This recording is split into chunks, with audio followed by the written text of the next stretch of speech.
Vaya. Om Namo Bhagavate Vasudevaya. Narayanam Namaskritya Naram Chaiva Narottamam Devim Saraswatim Vyasam Tato Jayamudirayet Nashtaprayeshva Bhatreshu Nityam Bhagavata Sevayam Bhagavatyuttama Shloke Bhaktir Bhavati Naishtagi Krishne Swadhamo Bhavate Dhanamajnanadibhi Saha Palau Nashtadrishamesha Puranarko Dhunoditaha. Grantaraj Srimad Bhagavatam Canto 1 Chapter 18 Text number 14. Grantaraj Srimad Bhagavatam Skandam 1 Adhyayam 18 Slokam 14. O Nama Tripti Grasa Vidkathayam Mahattamaikanta Parayanasya Nantam Gunanam Agunasya Jabmur Yogeshwaraje Bhavapadma Mukhyaha. Mataji உங்ககிட்ட புஸ்தகம் இருக்கா இல்ல நான் படிக்கிட்டா? மொழிபெயர்ப்பு பிரபுஜி என்கிட்ட இருக்கும். பிரபுஜி படிக்கட்டுங்களா? படிங்க. ஹரே கிருஷ்ணா. ஹரே கிருஷ்ணா. மொழிபெயர்ப்பு. பரம புருஷரான பகவான் ஸ்ரீ கிருஷ்ணரே, அதாவது கோவிந்தன், மிகச்சிறந்த ஜீவராசிகளுக்கும் தனிப்பட்ட புகலிடமாக விளங்குகிறார். அவரது திவ்யமான இயற்கை குணங்களை சிவபெருமானையும் பிரம்மதேவரையும் போன்ற யோக சக்திகளின் தலைவர்களாலும் கூட அளவிட முடியாது. அமுதத்தை, அதாவது ரசத்தை சுவைப்பதில் கைதேர்ந்த ஒருவரால் அவரை பற்றிய செய்திகளை கேட்டு எப்பொழுதாவது முழுமையாக திருப்தி அடைய முடியுமா? பொருளுரை. சிவபெருமானும் பிரம்மதேவரும் தேவர்களின் இரு தலைவர்கள் ஆவர். இவர்கள் பூரணமான யோக சக்திகளை கொண்டுள்ளனர். உதாரணமாக, சிவபெருமான் கடலளவு விஷத்தை குடித்தார். அதில் ஒரு துளி கூட சாதாரண ஒரு ஜீவனை கொல்ல போதுமானதாகும். அதே போலவே சிவன் உட்பட பல தேவர்களை பிரம்மாவால் படைக்க முடிந்தது.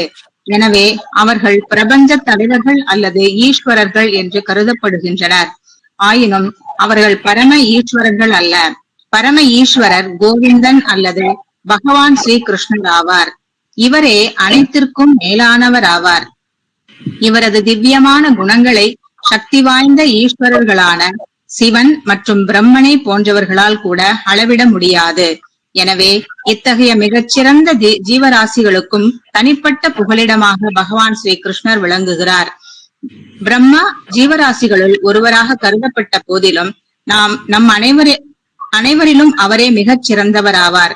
எனவே ஜீவராசிகளிலேயே மிகச் சிறந்தவராக இருப்பவர் ஏன் பகவான் ஸ்ரீ கிருஷ்ணரை பற்றிய உன்னதமான விஷயங்களில் அளவுக்கு அதிகமான பற்று வைத்திருக்கிறார்? ஏனெனில் அவர் எல்லா இன்பங்களுக்கும் ஊற்றாக உள்ளார். எல்லா பொருட்களிலும் ஏதோ ஒரு சுவையை அனுபவிக்க அனைவரும் விரும்புகின்றனர். ஆனால் பகவானின் உன்னத அன்பு தொண்டில் ஈடுபட்டிருப்பவர்களால் எல்லையற்ற இன்பத்தை அனுபவிக்க முடியும். பகவான் எல்லையற்றவர். அவரது நாமம், குணங்கள், லீலைகள், பரிவாரம் போன்ற அனைத்தும் எல்லையற்றவை. அவற்றை அனுபவிப்பவர்களும் அவர்களை எல்லையற்ற அளவுக்கு அனுபவிக்கின்றனர். அவைகளை எல்லையற்ற அளவுக்கு அனுபவிக்கின்றனர். இருப்பினும் அவர்கள் போதுமான திருப்தியை அடைவதே இல்லை. இவ்வுண்மை பத்ம புராணத்தில் உறுதி செய்யப்படுகிறது. ரமந்தே யோகினோ நந்தே சத்யானந்த சித்தாத்மனே ஸ்ரீராம பதோ தனசௌ பரம் பிரம்மாதி தீயதே. யோகிகள் பரம சத்தியத்திலிருந்து எல்லையற்ற இன்பங்களை பெறுவதால் பரம சத்தியமான பரம புருஷர் ராமர் என்றும் அறியப்படுகிறார். இத்தகைய திவ்யமான உரையாடல்களுக்கு முடிவில்லை. பௌதீக விஷயங்களில் திகட்டல் உண்டு, ஆனால் ஆன்மீக விஷயங்களில் திகட்டல் ஏற்படுவதே இல்லை. தூத கோஸ்வாமி நைமிசாரண்ய முனிவர்களின் முன் ஸ்ரீ கிருஷ்ணரை பற்றிய வர்ணனைகளை தொடர விரும்பினார். முனிவர்களும் அவர் பேசுவதை தொடர்ந்து கேட்பதேனும் தங்களது ஆவலை வெளிப்படுத்தினர்.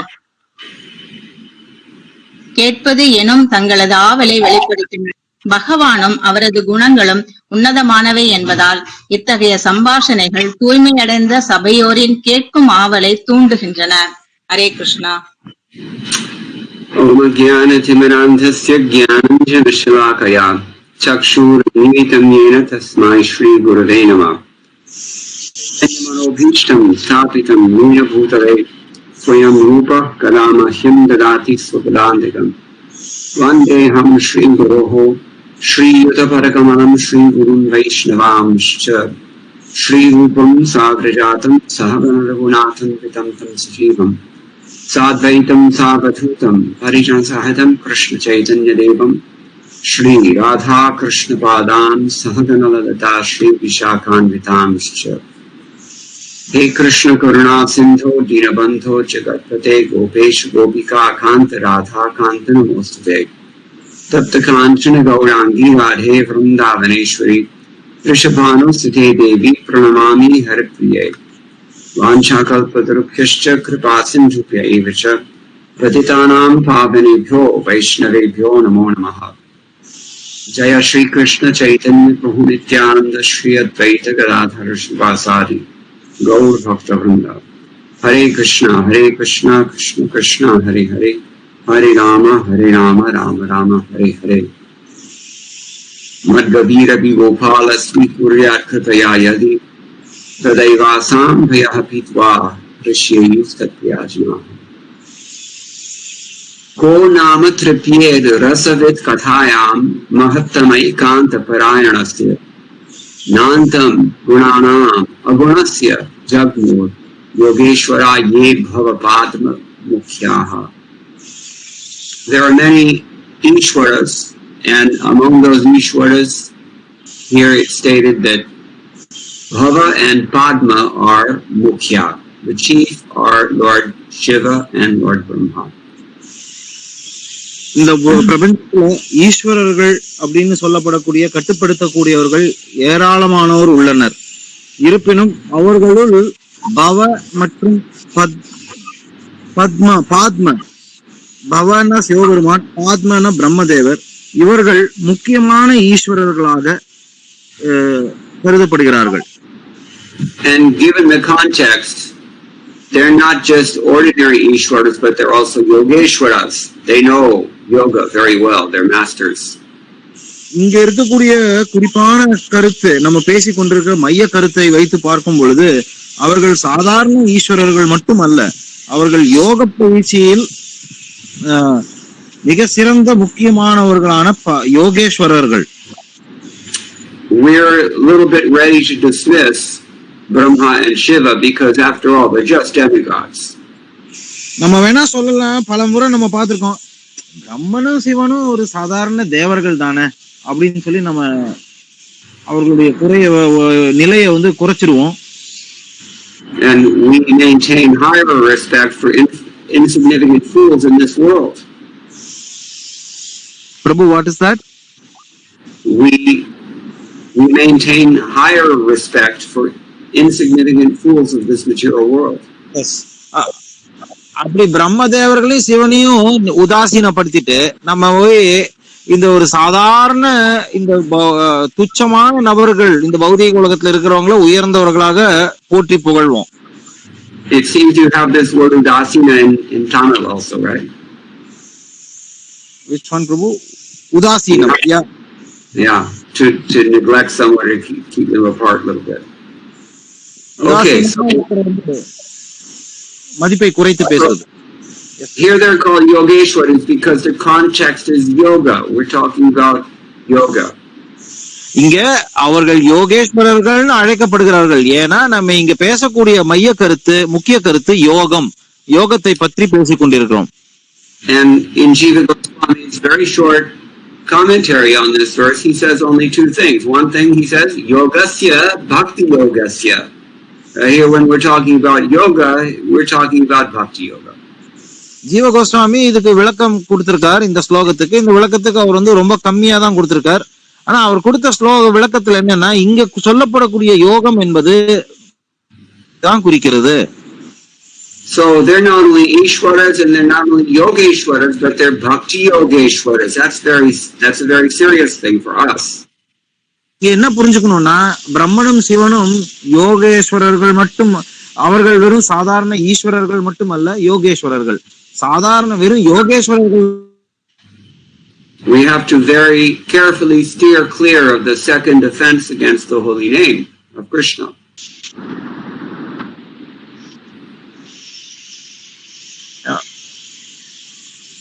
Prabhu, what did you say that considering we have to very carefully avoid the second offense against the holy name.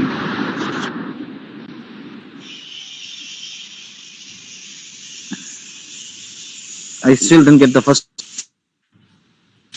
Shivasya Shri Vishnurya Iha Guranamadi Sakalam Ashet Sakhalu Harinama Hitakaraha. Harinam doesn't work for us if we have misconceptions about demigods. பிரபு இங்க என்ன சொல்றாருன்னா, தேவர்களை பத்தி சரியான கருத்து நமக்கு இல்லைன்னா நம்ம ஹரே கிருஷ்ணா மந்திரம் ஹரிநாமத்தை உச்சரித்தாலும் நமக்கு அது பிரயோஜனம் இல்லை. குறிப்பா பிரம்மனும் சிவனும் விஷ்ணுவுக்கு சமமானவர்கள்னு கருதினாலோ அவர்கள் அது இந்த ஹரிநாமம் உச்சரித்தாலும் அதுல பலன் கிடைக்காது. Even if we think the wrong things about Vaishnavas in this world, the holy name will not work for us.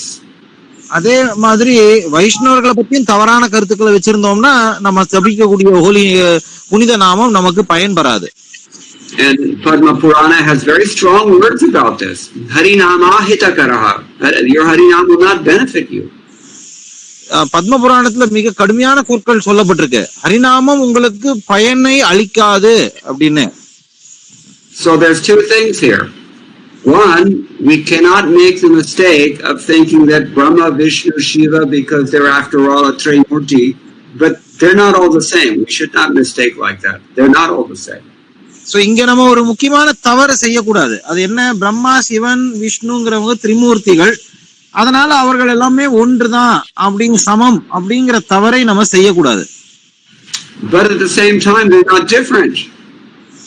ஆனா அவர்கள் ஒரே சமயத்துல அவர்கள் வேறுபட்டவர்களும் அல்ல அப்படிங்கறதையும் புரிஞ்சுக்கணும். But their Advaitam or their Abhedam is qualified, it's limited. ஆனா அவர்களுடைய வேற்றுமையும் ஒற்றுமையும் ஒரு குறிப்பிட்ட கருத்தை மையமா வச்சு விளக்கப்படுறது. We've already heard Srila Prabhupada explain this in his purport. அவர் ஸ்ரீல பிரபுபாதருடைய பொருளுரையில இதை விளக்குறார் அவர். But the ramifications of Jiva Goswami's comments are very great. ஆனா ஜீவ கோஸ்வாமியுடைய வர்ணனை, அதிலிருந்து அவர் சொல்லக்கூடிய விளைவு ரொம்ப உயர்ந்தது. Yogasya bhakti yogasya ishvara datum adatum cha samarthaha. He's defining Ishvara here as somebody who's capable to grant you something or withhold something from you. இங்க அவர் என்ன சொல்றாருன்னா, ஈஸ்வரன் அப்படிங்கிறது என்ன பொருள்னா, அவர்னால உங்களுக்கு தேவையானதை கொடுக்கவும் முடியும், உங்ககிட்ட இருந்து இல்லாததை விளக்கவும் முடியும். Lord Brahma is our Adi Guru. He's the head of our sampradaya. நம்மளுடைய சம்பிரதாயத்தின் முதல் குரு ஆதி குரு என்பவர் பிரம்மரே. And as we already heard from Srila Prabhupada, he's the one who Shiva comes from Lord Brahma only. நம்ம ஏற்கனவே பிரபுபாதருடைய பொருளை பார்த்தோம், சிவன் பிரம்மர்ல இருந்து தான் தோன்றுகிறார்.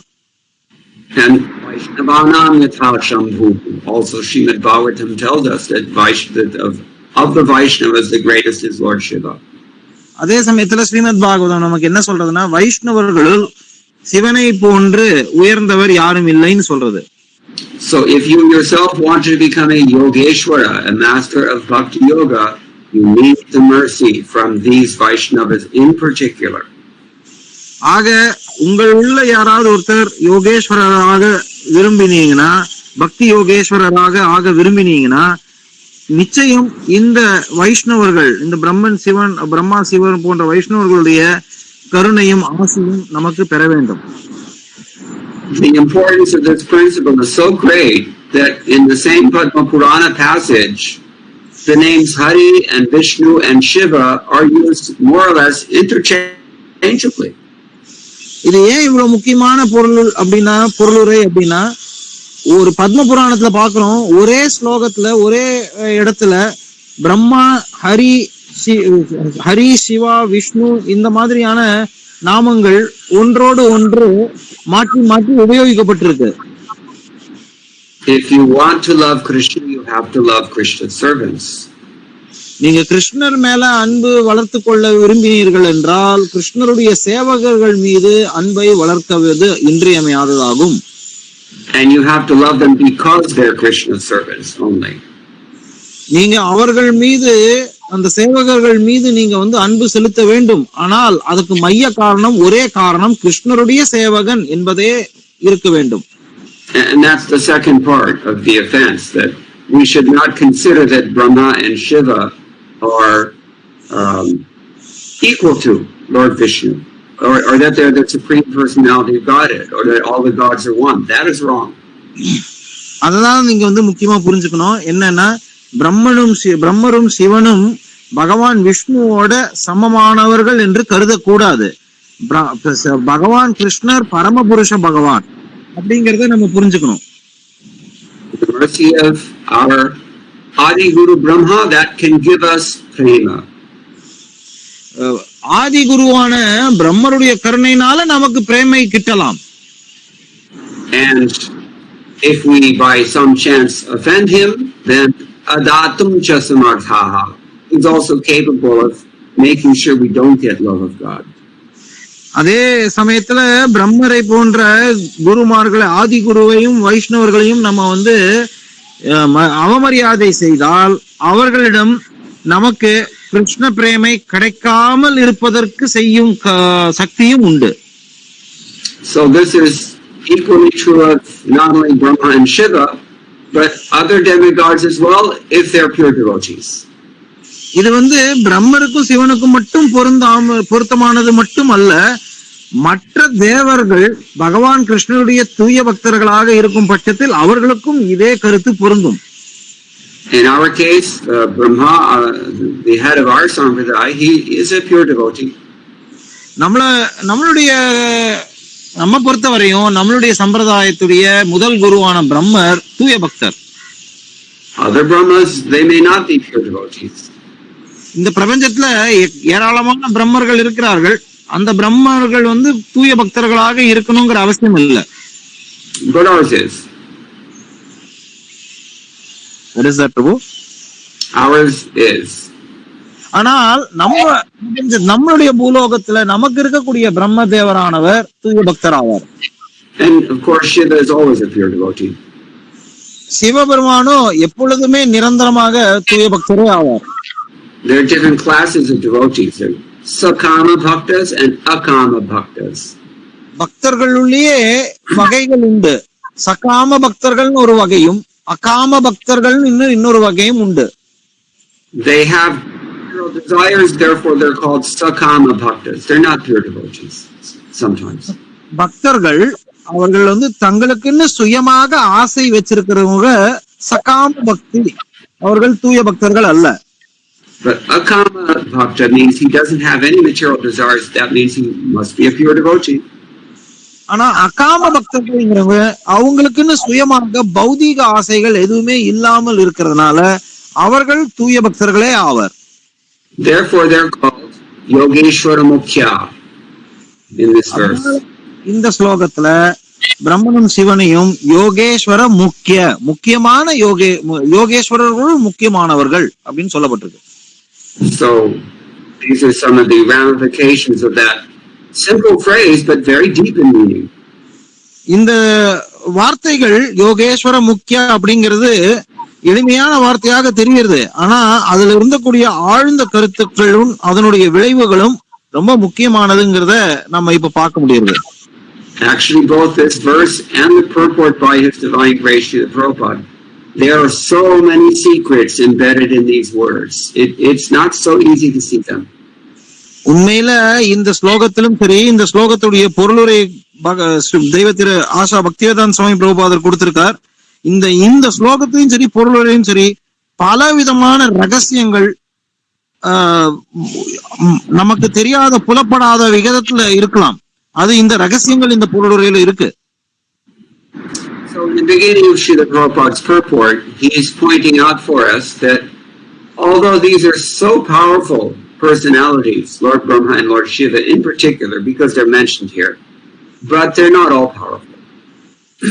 முதல்ல பிரபுபாதர் எப்படி ஆரம்பிக்கிறாருன்னா, இந்த ஸ்லோகத்துல சிவபெருமானும் பிரம்மதேவரும் தேவர்களுள்ளே மிக தலைமை தாங்கும் தேவர்கள், மிக சக்தி வாய்ந்தவர்கள் அப்படின்னு சொல்லப்பட்டிருந்தாலும் அவர்கள் உண்மையிலேயே சக்தி வாய்ந்தவர்கள் அல்ல அப்படின்னு ஆரம்பிக்கிறார். Lord Brahma himself makes it very clear to us when he says Ishwaraha Paramaha Krishnaha. பிரம்மதேவர் தாமே இத சொல்றார், ஈஸ்வரக பரம Krishna. So this is the beginning of Srila Prabhupada's purport. The demigods are not supremely powerful, but they are very powerful. ஆக பிரபுபாதருடைய பொருளுரை எப்படி ஆரம்பிக்கிறதுனா, தேவர்கள் சக்தி வாய்ந்தவர்கள் தான், ஆனால் பரமசக்தியும் கொண்டவர்கள் அல்ல. Srila Prabhupada has given the example. For example, Lord Shiva is so powerful that he can drink an ocean. And not only an ocean, but an ocean of poison at that. இங்க பிரபுபாதர் எப்படி ஆரம்பிக்கிறாருன்னா, இதுக்கு உதாரணம் சொல்றச்சே, சிவபெருமான் ஒரு கடலையே விழுங்கக்கூடியவர். வெறும் கடல் அல்ல, கடல் அளவுக்கு நிரம்பிய விஷத்தையுடைய கடலை கூட அவர் விழுங்கக்கூடியவர். And each drop of that poison is enough to kill us. அந்த கடல்ல இருக்கக்கூடிய ஒவ்வொரு துளி, அந்த விஷக்கடல்ல இருக்கக்கூடிய ஒரு துளி கூட போரும் நம்மள கொல்றதுக்கு. And for his part, Lord Brahma, he's created all the demigods, including Lord Shiva even. அதே போல பிரம்மரை பொறுத்தவரையிலும் பிரம்மர் எல்லா தேவர்களையும் படைத்தவர். ஏன் இந்த சக்தி வாய்ந்த சிவபெருமானையே படைத்தது பிரம்மர் தான். This is meaning to the statement that as powerful as these Yogeshwaras are, they cannot understand Krishna fully. ஆனா இங்க முக்கியமான ஸ்லோகம் கருத்து என்னன்னா, இப்படிப்பட்ட சக்தி வாய்ந்த யோகேஸ்வரர்களாக இருந்தாலும் அவர்களாலும் கிருஷ்ணரை முழுமையாக புரிந்து கொள்ள முடியாது. That's stated here. Antam gunanam agunasya jagmoho. They could not ascertain any end to the wonderful qualities of that personality of Godhead who has no material qualities. இந்த ஸ்லோகத்துல இப்படிதான் சொல்லப்பட்டிருக்கு, நாந்தம் குணானாம் அகுண்யஸ்ய ஜக்மூர். அதாவது இந்த இரு யோகேஸ்வரர்கள்ல சக்தி வாய்ந்த அவர்களால பகவானுடைய குணங்களை ஒன்று கூட அவங்களால முழுமையாக ஆராய முடியாது. It's easier to create so many demigods, including one of whom can drink an ocean of poison, than it is to actually understand the extent of Krishna's qualities.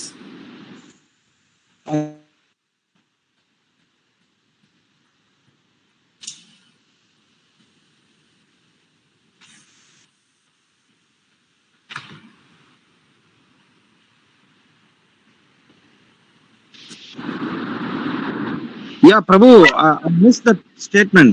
Suddenly some fluctuation in network here. Yeah, suddenly the sound went out and I could only see the very top of your head.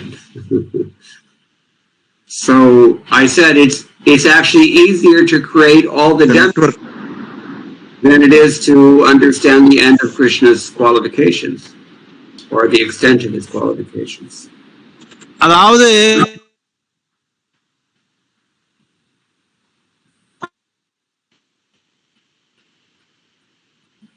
able to hear me?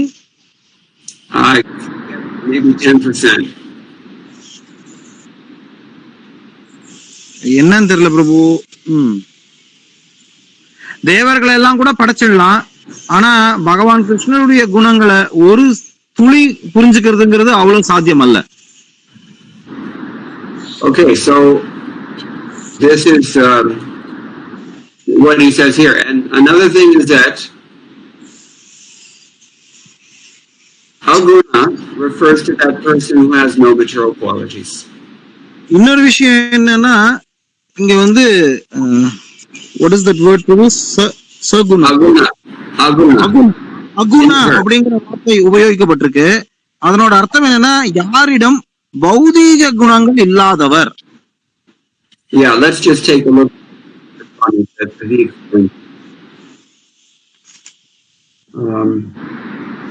He says, having celebrated satsanga in the previous verse, they now reveal their eagerness to hear in today's verse.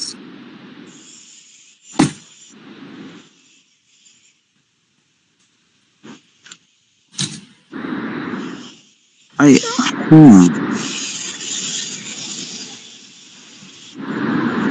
didn't understand that, Prabhu. Okay, who is speaking? இதை பேசுவது யாரு? This is spoken by Sutta Goswami, Prabhu. Sutta Goswami, but all the sages are included. They all on the same page, so to speak. இது வந்து S, இங்க வந்து சூத்த கோஸ்வாமி மற்றும் அனைத்து அங்க கூடியிருந்த நைமிஷாரண்ய ரிஷிகள் எல்லாரும் அவர்களுடைய கருத்தும் ஒரு மனதாகவே இருக்கு.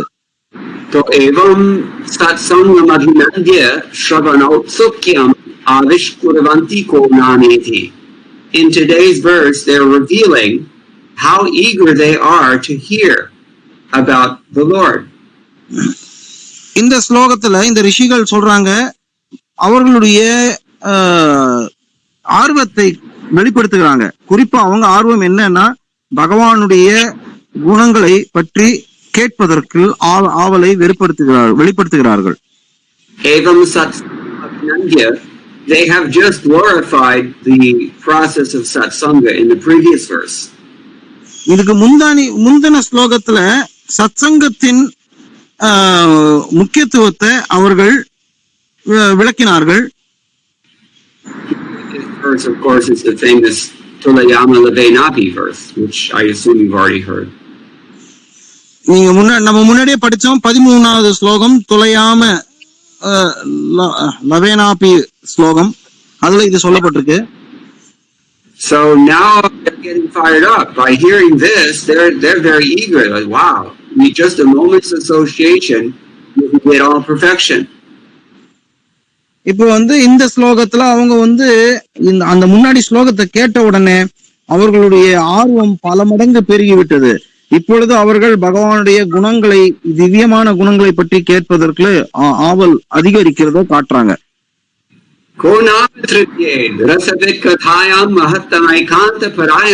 So they're saying such a person at whose lotus feet these great sadhus are taking shelter, what rest of it would not be satisfied, would not be eager to hear about him. இந்த சாதுக்களும் மிகப்பெரிய ஈஸ்வரர்களும் இந்த அவருடைய கிருஷ்ணருடைய தாமரை திருவடிகள்ல இவ்வளவு முக்கியத்துவத்தை கொடுக்கறச்ச எந்த ஒரு நபர் யாருதான் வந்து இது மேல கவரப்படாமல் இருக்க முடியும்? In other words, they're saying if the glories of the sadhu are so much that even a split-second association will give you all perfection, then what are we to say about the qualities of that person that the sadhus themselves are taking shelter of, the Supreme Lord? அதாவது என்ன சொல்றாங்கன்னா, இந்த பகவானுடைய தாமரை திருவடிகள்ல தஞ்சம் புகுந்த சாதுக்களுடைய சங்கத்தை ஒரு நொடி சங்கமே இவ்வளவு பலன் கொடுக்கக்கூடியது அப்படின்னா, அவருடைய தாமரை திருவடிகள்ல தஞ்சம், அந்த சாதுக்கள் இருக்கும் தாமரை திருவடிகள், அந்த தஞ்சம் புகுந்த தாமரை திருவடிகளின் மதிப்பு எவ்வளவாக இருக்க முடியும் அப்படின்னு அவங்க வியக்கிறாங்க. And he notes here that rasavit, the word rasavit means somebody who knows rasa, rasajñaha. இங்க ரசவித் அப்படின்னா யாருக்கு வந்து ரசங்களை பற்றி தெரியும் அப்படிங்கிறது, ரசஜ்ஞா அப்படிங்கிற வார்த்தை இங்க உபயோகிக்கப்பட்டிருக்கு. And kathayam refers to someone who is the exclusive shelter of those who are themselves the greatest yogis. Rasa, what is it? In other words, whose katha are we talking about? We're talking about the katha about that greatest of all persons. So இந்த சாதுக்கள் யாருடைய கதையை பற்றி பேசுகிறார்கள் என்றால், யாரு வந்து அனைத்து நபர்களிலும் காட்டிலும் மிக மிக உயர்ந்தவராக, அவரை விட உயர்ந்தவர் யாரும் இல்லை அப்படிங்கிற நபருடைய கதைகளை தான் இங்க பேசுவது பற்றி குறிப்பிடுகிறது. மகத்தமான பரமயனம் ஆஸ்ரயோ யஸ் தஸ்ய கதாயாம். In other words, we're talking about that person whom the great yogis and self-realized devotees make as their shelter. Paramayanam, their supreme shelter. இங்க தெளிவா என்ன சொல்லப்பட்டிருக்குன்னா, எந்த யோகிகளோ யார் யோகிகளும் சரி, மிக உயர்ந்த நபர்களும் யாருடைய தாமரை திருவடிகள்ல போற்றி புகழ்ந்து தியானித்துக் கொண்டிருக்கிறாரோ அவரை பற்றி பேசுகிறோம். In other words, Parayanam in this verse means ashraya, shelter. அப்ப இங்க ஒரு வார்த்தை உபயோகிக்கப்பட்டிருக்கு, பராயணம். அந்த வார்த்தைக்கு பொருள் என்னன்னா, சரணாகதி சரணடைந்த நிலையை குறிக்கிறது. Not just a shelter, but the supreme shelter, their highest shelter. சரணாகதி அப்படின்னு சொன்னாலே அதனுடைய பொருள் என்னன்னா, மிக உயர்ந்த இடத்துல சரணடைகிறது. And not only the highest shelter, but their only shelter. வெறும் உயர்ந்த கதி அப்படிங்கிற வார்த்தை என்ன, வெறும் உயர்ந்த இடம் மட்டும் இல்ல, அதுதான் ஒரே இடம், புகலிடம். So we're talking about kalyana gunanam here, all auspicious qualities that the Lord has. இங்க நம்ம கல்யாண குணங்களை பற்றி பேசுகிறோம். பகவானுடைய எல்லா விதமான மங்களகரமான குணங்களை பற்றி நம்ம இங்க பேசுறோம். Parantu agunasyeti vadanti. They are saying that he is without any qualities, aguna. So what goes? அப்ப நம்ம அதே சமயத்துல அந்த ரிஷிகள் என்ன சொல்றாங்கன்னா, அவருக்கு குணங்களே இல்லாதவர் அப்படின்னு சொல்றாங்க. அப்படின்னா என்ன அர்த்தம்? Therefore, Swami is glossing the term agunasya as prakrita guna rahitasya. He is that person who is devoid of any mundane or material modes. This was told by Jiva Goswami Prabhu. This is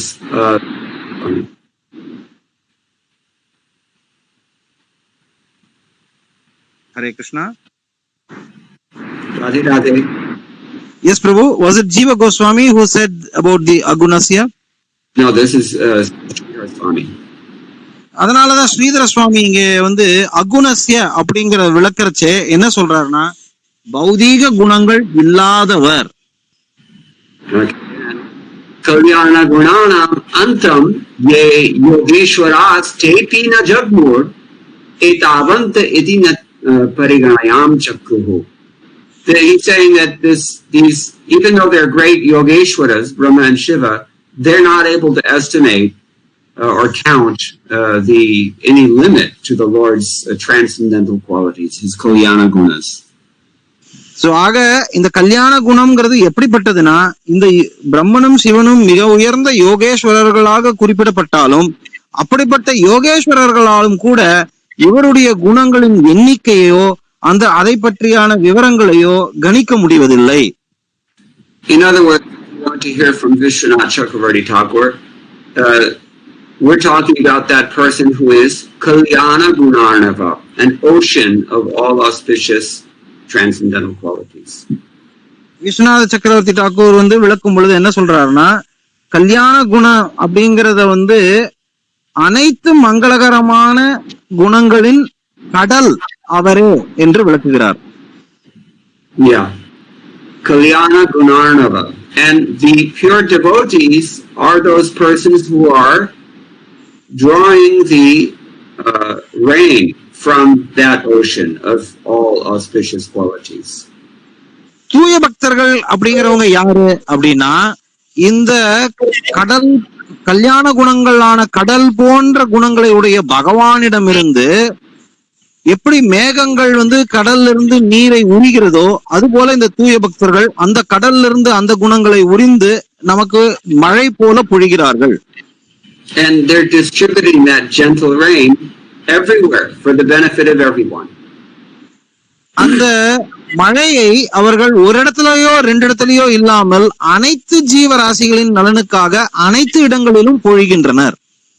Samsara-davanalali haloka-tranaya karunya-ghanatvam praptasya kalyana gunarnavasya vande guroho Sri Charanarvindam. Now we have Europe is on fire, just like America is on fire. Every summer the world is going to start burning from now on. It's global warming. அதாவது இந்த சம்சார தாவா அப்படின்னு நம்ம தினம் பாடுறோம். அந்த முதல் ஸ்லோகத்துல வந்து குறிப்பா அதை விளக்கணும்னா நம்ம முதல்ல இன்னைக்கு புரிஞ்சுக்கணும். அமெரிக்கா நாடு எடுத்துக்கோங்க. எப்ப பாரு வெயில் காலம் வந்தா அங்க வந்து காட்டுத்தீ எங்க பார்த்தாலும் பத்தி எரியுறது.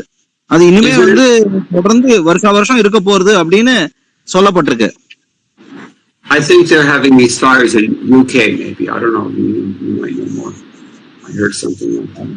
ஏதோ அது அமெரிக்காவா இல்ல இப்போது வந்து லண்டன் பகுதிகளில் இந்த மாதிரி காட்டுத்தீ பரவிக்கிட்டு இருக்குன்னு கேள்விப்பட்டேன். It's pretty tough when you have forest fires in London because there's not very much green in England. It's a small island and much of it is already paved over. ரொம்ப விசித்திரமா இருக்கு. London போன்ற அது வந்து ஒரு பனியால ஆன தீ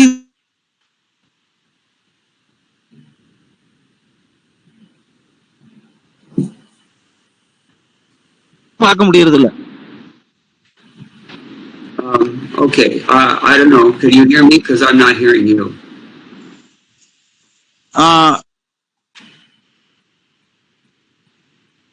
பனி தேசம் போல மூடி இருக்கிறதுனால அங்க பச்சை பசைகளுக்கு இடமே இல்ல.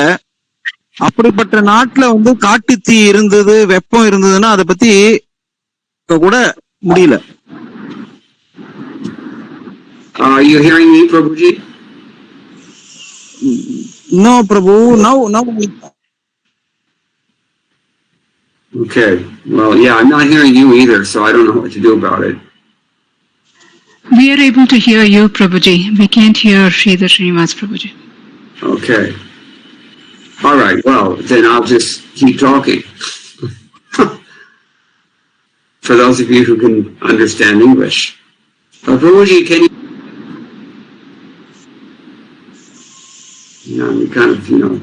I think the majority of the audience needs to hear him. Yes, Prabhu. Okay. Are we together now, or because I'm not able to hear? I can hear you. I can. All right. So I was saying we have these forest fires burning down the material world now. There's nothing you can do about that. You have to depend on rainfall only. So ஆக எந்த நாடா இருந்தாலும் சரி, எந்த இடமா இருந்தாலும் சரி, இப்படி காட்டுத்தீ எரிஞ்சுக்கிட்டு இருக்கும் பொழுது யாரையுமே நம்ம நம்ப முடியாது. வெறும் மழையை தான் நம்பி அது மழை தான் வந்து அணைக்கணும்னு நம்பணும். Especially within the last decade or two, worldwide, we are getting these massive fires that nobody can control. இந்த ஒரு கடந்த 10-20 ஆண்டுகள்ல நம்ம பார்த்தோம்னா பெரும் பெரும் காட்டுத்தீகள், யாராலையும் கட்டுப்படுத்த முடியாத காட்டுத்தீகள் பரவி இருக்கிறத நம்ம பாக்குறோம். யாருனாலையும் கட்டுப்படுத்த முடியாது. Of course, it's because of the way that we live. ஏன் அப்படி? ஏன்னா நம்ம அந்த மாதிரி நம்மளே நம்ம தலையில அதை கொண்டு வந்து வச்சுக்கிட்டோம். நம்மளுடைய வாழ்க்கை அப்படி. So in one sense we can control it, but we've chosen not to do that. உண்மையில பார்த்தா நம்மளால கட்டுப்படுத்த முடியும். ஆனா நம்ம வந்து நம்மளே தேர்ந்தெடுத்துக்கிட்டோம் இந்த வழிமுறைய, இந்த கொடுமையான சூழ்நிலையை நம்ம தான் நமக்கே உற்பத்தி பண்ணிக்கிட்டோம். We can control the cause, we can't control the effect. அதுக்கு உண்டாகக்கூடிய மூல காரணத்தை வேணா நம்ம கட்டுப்படுத்த முடியும். ஆனா அது ஒரு தடவை உண்டாயிடுச்சுன்னா அதனோட விளைவுகளை நம்ம கையில கிடையாது, நம்மளால கட்டுப்படுத்த முடியாது.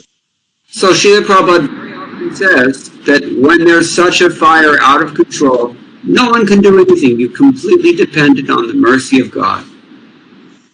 பிரபுபாதர் பலமுறை என்ன சொல்லியிருக்காருன்னா, இந்த மாதிரி காட்டுத்தீயை போல ஒரு சூழ்நிலை ஏற்படும் பொழுது யாராலையும் எதுவும் செய்ய முடியாது, பகவானுடைய கருணையை மட்டுமே நம்பி இருக்க வேண்டிய சூழ்நிலை ஏற்படும். And in that case, his mercy takes the form of rainfall, which none of us can control. அப்படி எப்படி அவருடைய பகவானுடைய கருணை வரும்? மழை மூலமாக அவருடைய கருணை பொழியும். நம்மனால மழையை உண்டுபடுத்த முடியாது. So it's not just spiritually, but it's also materially that these Yogeshwaras, what did Jiva Goswami say? Datum adatum cha samarthaha. They're capable of giving rain and they're capable of withholding rain. இந்த ஒரு விதத்துல பார்த்தா பௌதீக ரீதியாக இருக்கக்கூடிய பட்சத்துல இந்த தேவர்கள்னால மழையை கொடுக்க முடியும், மழையை நிறுத்தவும் முடியும். Just like devotees. ஆனா இந்த செயலை எப்படி புரிஞ்சுக்கணும்னா பக்தர்கள போலதான் இதுவும், பக்தர்களும் இதே மாதிரிதான் செயல்படுவார்கள். We depend on the devotees' mercy. Without that, we can get nothing. நம்ம பக்தர்களுடைய கருணை மேலே நம்பி இருக்கோம். அந்த பக்தர்களோட கருணை இல்லைன்னா நமக்கு எதுவுமே கிட்டாது. So this is what Sridhar Swami is emphasizing here, that even these great demigods, they cannot understand Krishna's wonderful qualities in full. ஜீவ கோஸ்வாமி இதைத்தான் வலியுறுத்துறார். இந்த மாதிரியான மிகப்பெரிய உயர்ந்த தேவர்களால் கூட கிருஷ்ணருடைய குணாதிசயங்களை நிர்ணயிக்க முடியாது. Shiva Padmo Brahmacha Mukhya Yesham Te. He's identifying Bhava means Lord Shiva, Padmo means Brahma, and they're the chief of these demigods. குறிப்பா யார சொல்றார் தேவர்களுடைய தலைவர்கள்னா பவனா சிவனை குறிக்கிறது, பாத்மா அப்படிங்கிறது பிரம்மரை குறிக்கிறது. We've already heard from Jiva Goswami. நம்ம இதைத்தான் ஜீவ கோஸ்வாமி சொன்னதை முன்னாடியே விளக்கணும். Vishwanath Chakravarti Thakur says, Nanu satyadeva prashasyate sadhu sango yathas tam vina Krishna katha spadu na labhyate sayushmadhir labdha eveti kim punastasyeva pauna punyena ityata aha konameti savidrasargyascha chet tada konama mahattamana ekantena paramayanam Ashrayo yastasya kathayam tripyeriti mahamadhuri muktam maheshwaryam chaha nantamiti yada gunasya prakrita gunarahitasya gunanam chinmayanam antam ye yogeshwarastepi na jagmuhu. This means, if it's true that association with devotees is so praiseworthy, because without it one cannot attain a taste for hearing about Krishna. We ourselves have that taste. We're eager to hear. So what to speak of the fortune of those who have had continual association? Is it clear?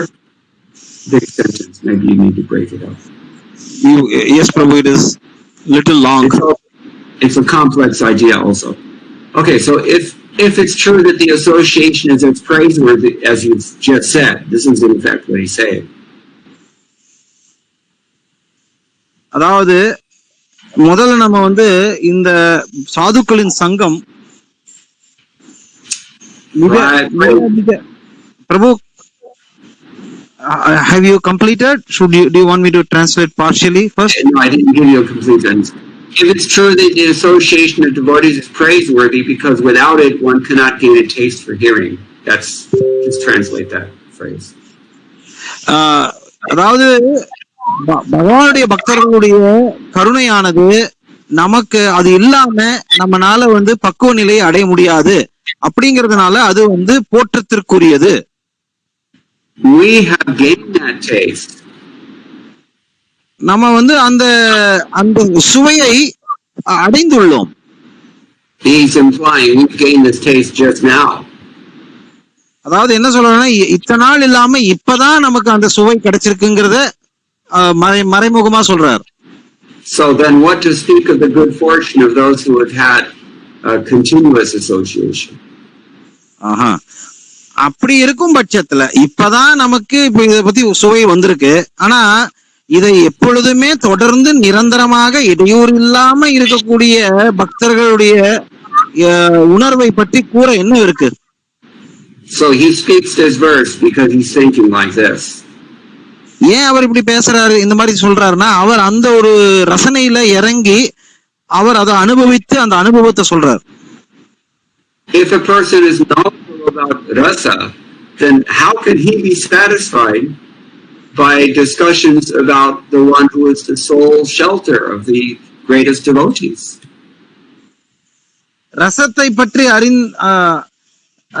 அறிந்தவர்கள் எப்படி அவங்களுக்கு போதுமான ரசம் கிடைச்சிருச்சு இந்த மாதிரி நிரந்தரமாக ரசத்தை அனுபவிக்கும் நபர்களிடமிருந்து நான் போதுமான அளவுக்கு கேட்டுட்டேன் எப்படி நிர்ணயிக்க முடியும்? அது சாத்தியமே இல்ல. We've already discussed this to some degree that if the devotees are so praiseworthy, then what to speak of the person that those devotees worship? அதாவது பக்தர்கள் அவர்களுடைய கருணையானது போற்றுதற்குரியது அப்படிங்கிற பட்சத்துல அந்த பக்தர்கள் வழிபடும் பக்தர்களையோ இல்ல நபர்களையோ பற்றி எப்படி நம்மளால எந்த அளவுக்கு போற்றுதல் போருமானது? So there are two things that are mentioned here. HG.Mukunda, he's talking about the great sweetness of Krishna here, the sweetness of his qualities. இரண்டு கருத்துக்கள் சொல்லப்படுறது. முதல்ல மகா மாதுரியம், அதாவது பகவானுடைய ரசனை, அந்த அந்த குணங்கள், ரசனை குணங்கள் அதனுடைய மகத்துவத்தை பற்றி முதல்ல குறிப்பிடப்பட்டிருக்கு. That's why we would be satisfied because it's so sweet.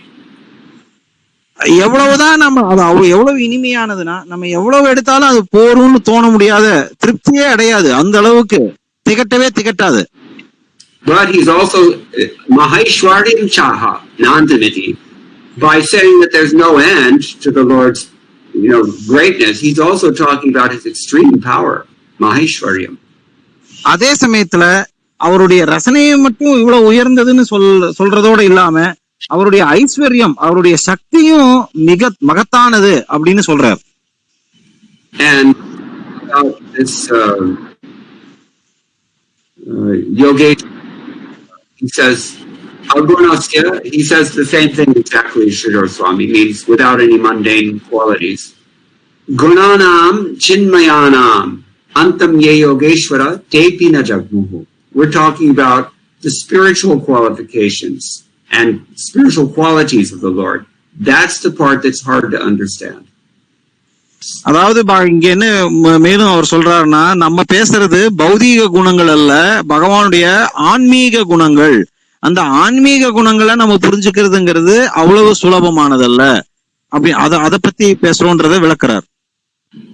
I mean, they're both very difficult to understand. We cannot understand any limit to the Lord's material qualifications, and we cannot understand any limit to the Lord's spiritual qualifications either. இந்த கருத்துக்கள்லாம் நமக்கு புரியவே புரியாத மாதிரிதான் இருக்கும். ஏன்? அவருடைய பௌதீக குணங்களையே அதனுடைய எல்லையே நமக்கு புரிந்துக்க முடியல. அப்படி இருக்கும் பட்சத்துல அவருடைய ஆன்மீக குணங்கள் நமக்கு எவ்வாறு புரியும்? இது நிச்சயம் ஒரு சிக்கலான தலைப்பு தான். I should qualify what I've just said. The Lord's material qualifications should not imply that the Lord, that Bhagavan has mundane qualities, but that Bhagavan is in charge of the mundane qualities. அதாவது முக்கியமா நம்ம என்ன புரிஞ்சுக்கணும்னா, பகவானுடைய பௌதீக குணங்கள் நம்ம சொன்னது என்ன அர்த்தம்னா, பகவானுக்கு பௌதீக குணங்கள் இருக்குன்னு அர்த்தம் இல்ல. பகவான் அந்த பௌதீக குணங்களுக்கு அதிபதி அப்படிங்கறது தான் நம்ம முக்கியமா புரிஞ்சுக்கணும்.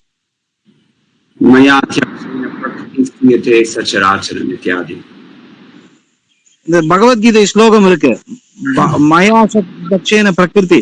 இந்த பிரகிருதியானது, பௌதீக சக்தியானது என்னுடைய ஒரு துகள் எங்கிட்ட இருந்துதான் வருது அப்படின்னு பகவத்கீதையில பகவானே சொல்றார். அவர் அதன் மூலம் அவரோடு அது சம்பந்தப்படுத்தி பேசப்படுறது.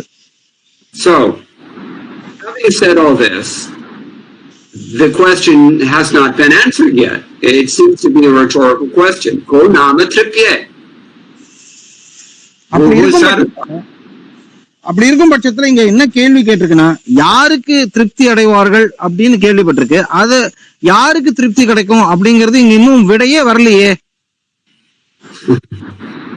And it's a little bit tricky because on one hand, it's very easy to answer this question.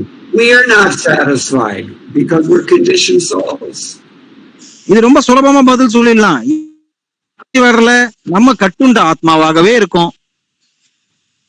It's a little bit like Chaitanya Mahaprabhu said, Nam nama kari bahudhani ja sarva shaktis tatrarpitani amadahasmaranena kara etadrishi tava kripa bhagavan mamati durdaivam idrishami hajani nanuraga. This is the problem. We simply don't have a Chaitanya action souls.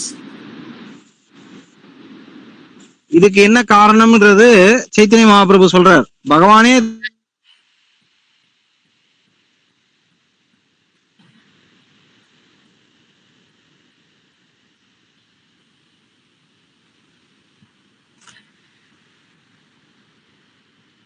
அந்த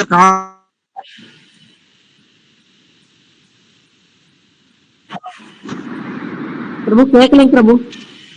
Okay. They didn't hear. I will have to say one more time. Chaitanya Mahaprabhu வந்து அவருடைய ஸ்லோகத்துல என்ன சொல்றார் அப்படின்னா, பகவானுடைய நாமங்கள் ஏராளமாக இருக்கு. ஒவ்வொரு நாமத்திலும் அவருடைய சக்தி அனைத்தும் முழுமையாக வைக்கப்பட்டிருக்கு. இருப்பினும் எனக்கு அவற்றின் உச்சாரணத்தில் ஆர்வம் இல்லை.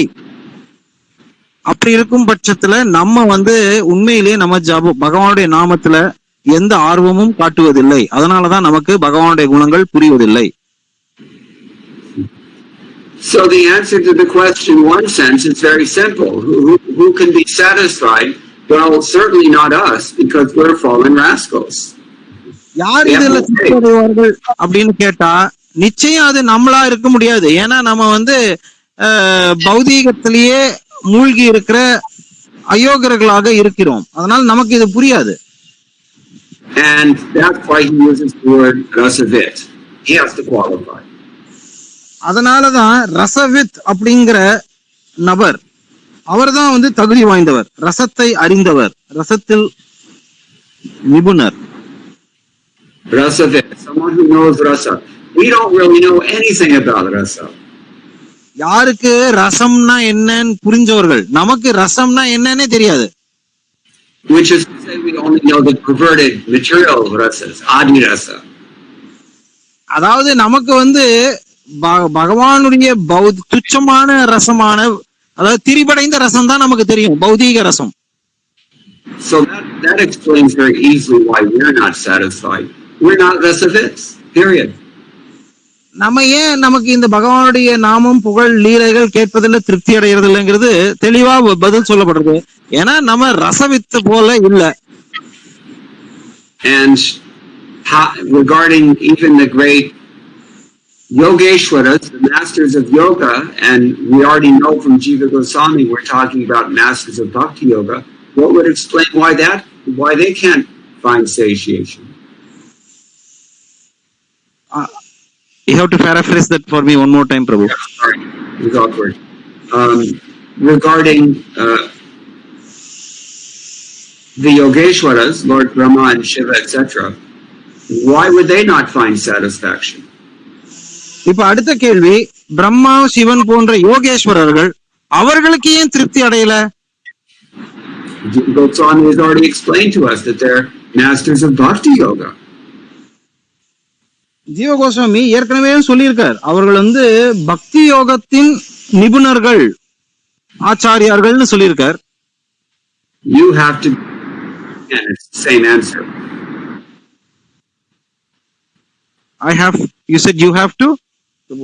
We have to become rasavits, rasagnya.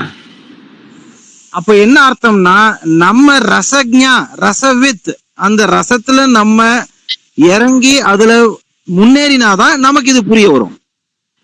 These are the rasavits or the rasagnyas. These are the persons for whom this Srimad Bhagavatam is actually spoken.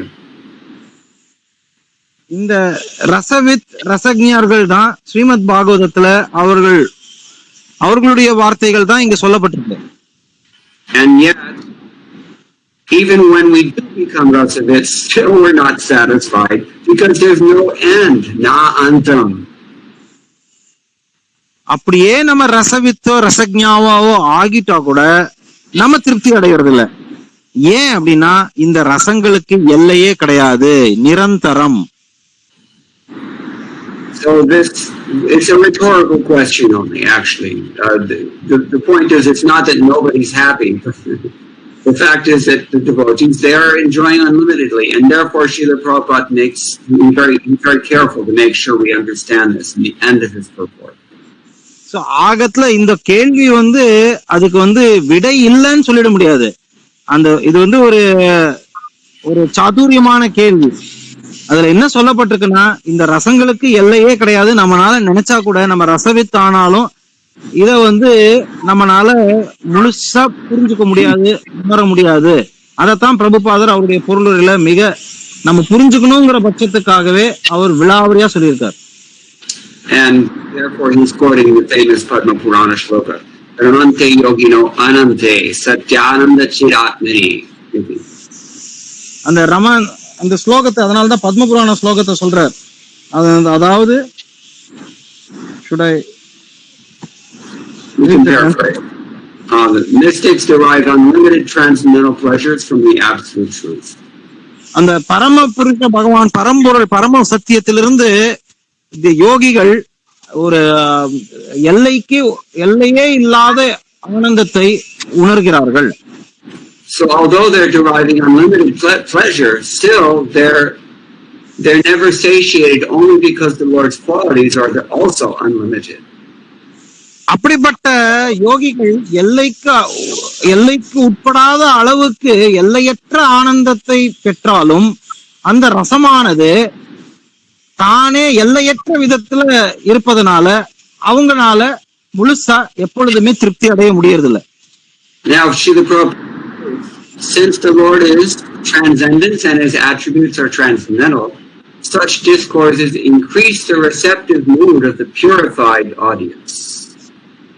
அதாவது பகவானுடைய ரசமானது தெய்வீகமானது, அந்த குணங்கள் தெய்வீகமானது என்பதனால் அதை பற்றி பேசுவதும் போதே அதனுடைய தன்மை அதிகரிக்கிறது. அதனால அதை கேட்பவர்களுக்கு எப்பொழுதுமே நிறைவு பெறுவதாக தெரிவதில்லை. So when we become purified and when we become rasavits, then we get unlimited eagerness for hearing these topics because they just keep increasing and there's no end to them.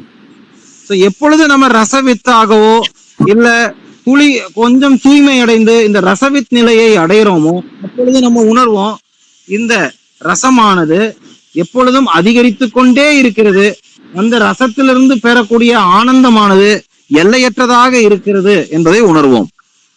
Another key point here, Prabhupada says in the middle of his purport, one who is engaged in the transcendental loving service of the Lord can derive this unlimited pleasure. குறிப்பா பிரபுபாதர் தம்முடைய பொருளுரையில என்ன சொல்றாருன்னா, யார் ஒருத்தர் பகவானுடைய தெய்வீக பக்தி தொண்டுல ஈடுபட்டு இருக்கிறாங்களோ அவங்களுக்கு இந்த எல்லையற்ற ஆனந்தத்தை உணர முடியும். In other words,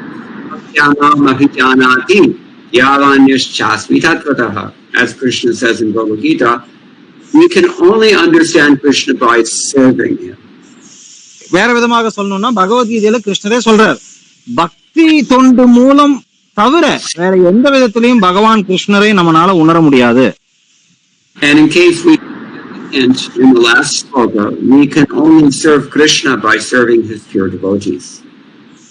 அதே சமயத்துல நம்ம கிருஷ்ணரை எப்படி சேவை செய்யணும், கிருஷ்ணருடைய தொண்டர்களுக்கு பகவானுடைய பக்தர்களுக்கு சேவை செய்வதன் மூலமே கிருஷ்ணருடைய சேவையை செய்ய முடியும்.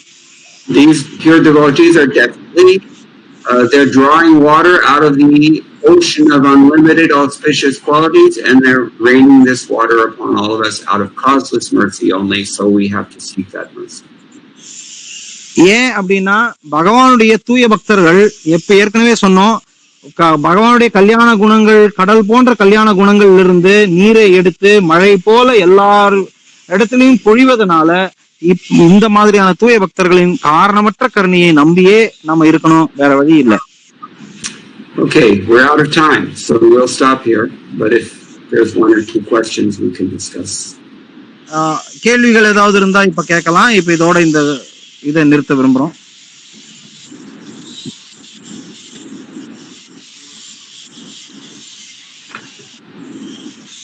எஸ் கிஷோரி பிரியா மாதா. Yes, Prabhuji. Oh. Just 1 second, Prabhuji. வேற யாருக்காவது கேள்விகள் கருத்துக்கள் இருக்கா?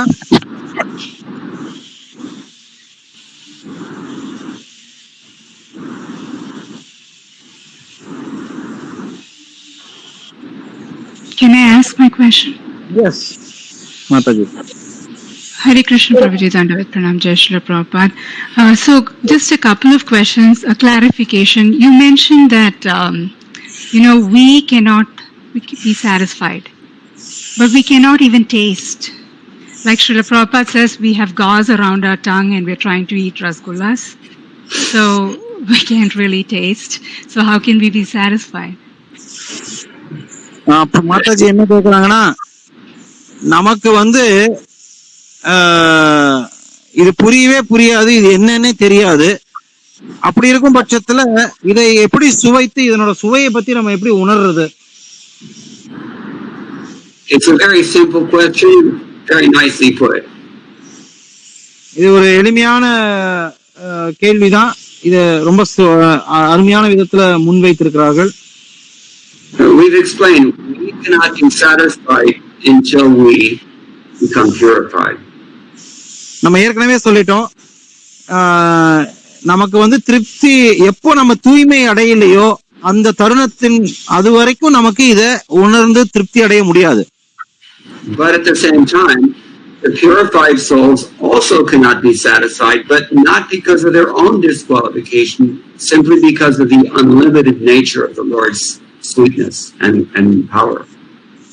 அதே சமயத்துல தூய்மை அடைந்த ரசவித்துன்னு சொல்லப்படக்கூடிய முக்கியமா தூய்மை அடைந்த நபர்கள்னால கூட, தூய பக்தர்கள்னால கூட திருப்தி அடைய முடியறது இல்ல. அவர்களுடைய குறை கிடையாது அதுல, ஏன்னா பகவானுடைய குணங்கள் அதிகரித்து கொண்டே இருப்பதனால் அது அவ்வாறாக உணரப்படுகிறது. Brahmante yogino anante satyananda chidatme. The yogis are enjoying unlimited. In other words, it's a question of taste. When we have the taste for Krishna consciousness, we derive so much pleasure. We're satisfied, but because it's so attractive, therefore we're not satisfied at the same time. It's kind of an achintya beda beda. But for the go ahead and translate. அச்சிந்திய பேத அபேத தத்துவம்னு சொல்லப்படுறது. அதாவது நம்ம ஒரு சமயத்துல தூய்மை அடைந்த பட்சத்துல நமக்கு திருப்தி அடையும். நம்ம எல்லையற்ற ஆனந்தத்தை அனுபவித்துக் கொண்டே இருப்போம். ஆனா அப்படி எல்லையற்ற ஆனந்தத்தை கிருஷ்ண பக்தியில அனுபவிக்கும் பொழுது இந்த எல்லை ஒரு முடிவே இல்லாம அதிகரித்துட்டே போய், அதனால ஒரே சமயத்துல இது ஒற்றுமையையும் வேற்றுமையையும் காட்டக்கூடியது. So in this ironic sense, devotees are never satisfied. That's why the question is possible.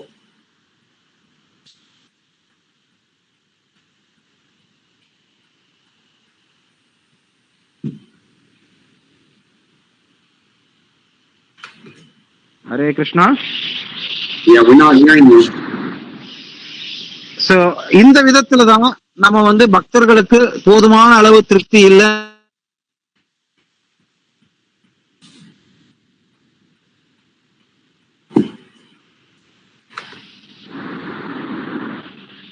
This. Finished? Because I'm not hearing you. I don't know when you're done. Yeah. Yes, Prabhu. So that's the devotees. And as far as the non-devotees go, they're never satisfied simply because they can't access these unlimited qualities of the Lord. பக்தர்களுக்கு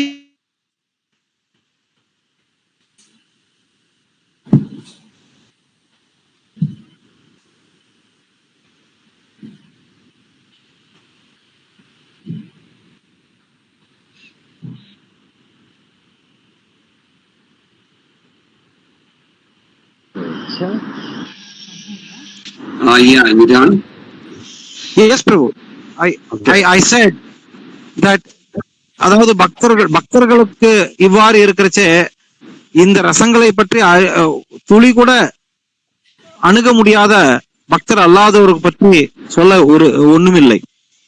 They're only dealing with.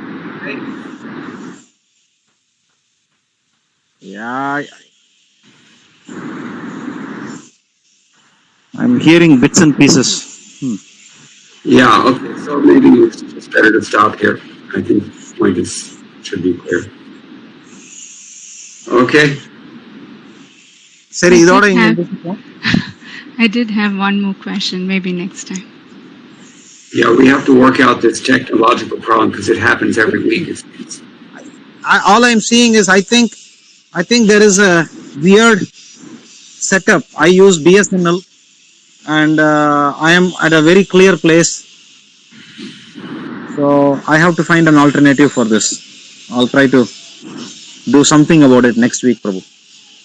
Okay, so of course, Srila Prabhu.